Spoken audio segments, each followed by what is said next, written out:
Alors, bonjour à tous et bienvenue dans cette nouvelle vidéo de mécanique dans laquelle on va voir quelques généralités sur les mouvements. Et donc, vous allez voir, enfin vous avez peut-être déjà vu en cours, sinon vous allez le voir et puis vous le verrez dans les prochaines vidéos, on a tout un tas de résultats théoriques qui nous permettent de prédire les mouvements et de les étudier quantitativement, d'un point de vue théorique. Mais on peut aussi les étudier d'un point de vue expérimental, c'est-à-dire sans s'embêter avec la théorie. Et pour ça, il y a une technique qui est très pratique, donc qui s'appelle la chronophotographie. Donc, si on fait un petit peu d'étymologie, donc photographie, c'est assez clair, et chrono, c'est le temps.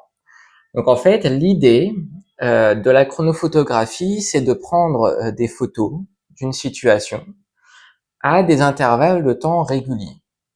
Et donc par exemple, si on lance en l'air un objet, on va pouvoir prendre plein de photos à intervalles de temps réguliers, par exemple toutes les 0,1 secondes, et puis à la fin, on va avoir un certain nombre d'images qu'on peut superposer, et en fait, ou non, d'ailleurs on n'est pas obligé de les superposer, mais si on regarde chaque photo séparément, eh bien, entre les photos, le système, qui serait la balle par exemple, eh bien, va changer de position. Vu qu'on l'aura acheté, il aura une impulsion au début, on lui aura donné une vitesse initiale, et après, à cause de la gravité, la balle va être attirée vers le sol, et voilà, elle va être en mouvement.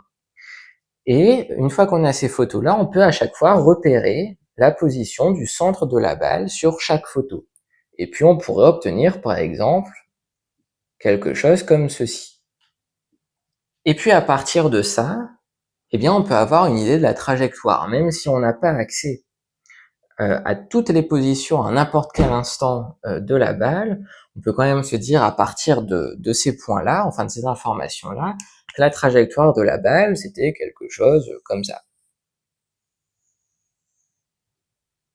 Et donc comme ça, on a déjà une idée du mouvement.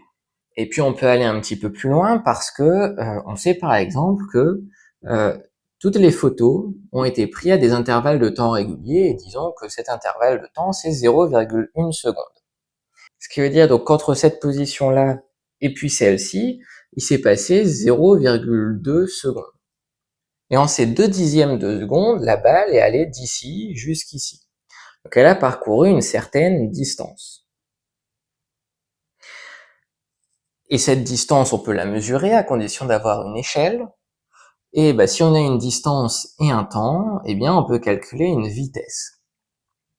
Donc, une fois qu'on a ces deux informations, eh bien on peut calculer la vitesse qu'avait à peu près la balle sur cette portion de sa trajectoire. Et on peut faire ça à chaque point, enfin au niveau de chaque point. Donc par exemple, entre ces deux points-là, entre ces deux points-là, et ainsi de suite. Et comme ça, on peut avoir une idée de l'évolution de la vitesse de la balle au cours du temps. Et donc, si on s'intéresse, enfin si on veut déterminer la vitesse de la balle à cet instant-ci, eh bien, on va toujours prendre le point d'avant et le point d'après pour faire une sorte de vitesse moyenne sur cette portion du trajet. C'est ce qu'on appelle en fait la vitesse instantanée. Là, ici, la formule V égale D sur T, quand on l'utilise, c'est une vitesse moyenne. Donc, on va prendre un autre exemple pour montrer un peu plus, de manière un peu plus flagrante ce point-là.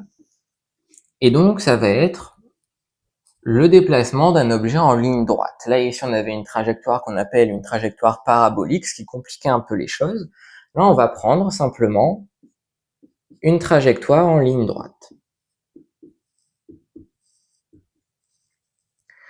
Et donc, pareil, là, on a fait plusieurs photos à intervalles de temps réguliers, et on obtient ceci. Alors, si on repère sur chacune des photos le centre du système, on obtient cette droite.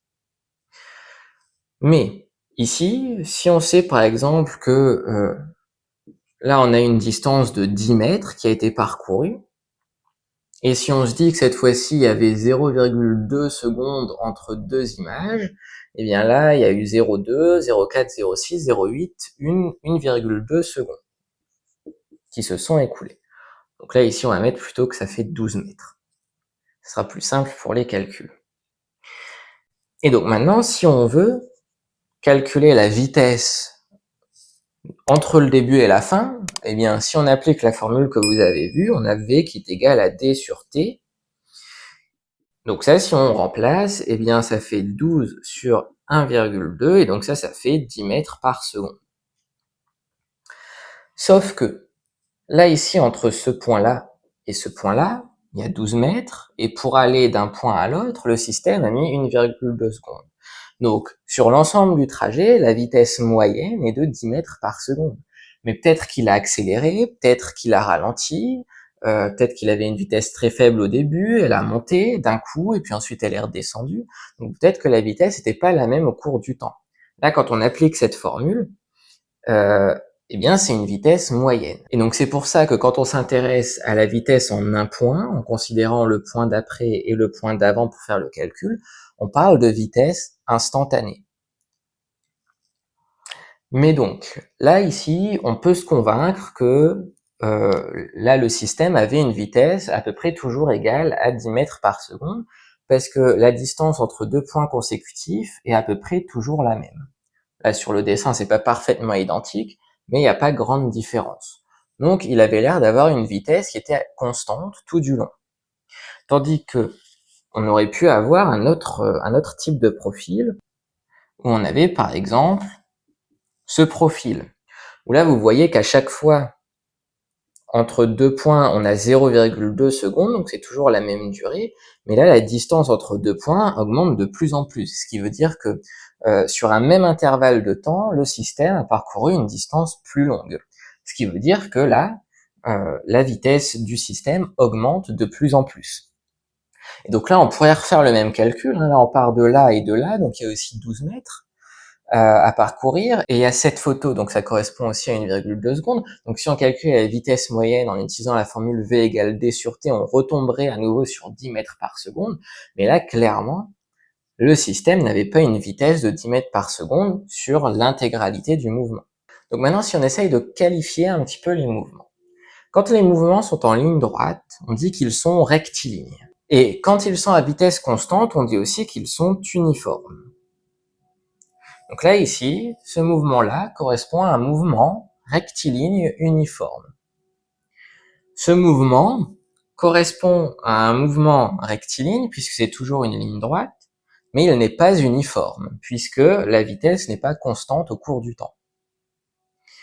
Et après, il y a aussi des mouvements qui sont circulaires. Donc là, comme le nom l'indique, ils font des cercles.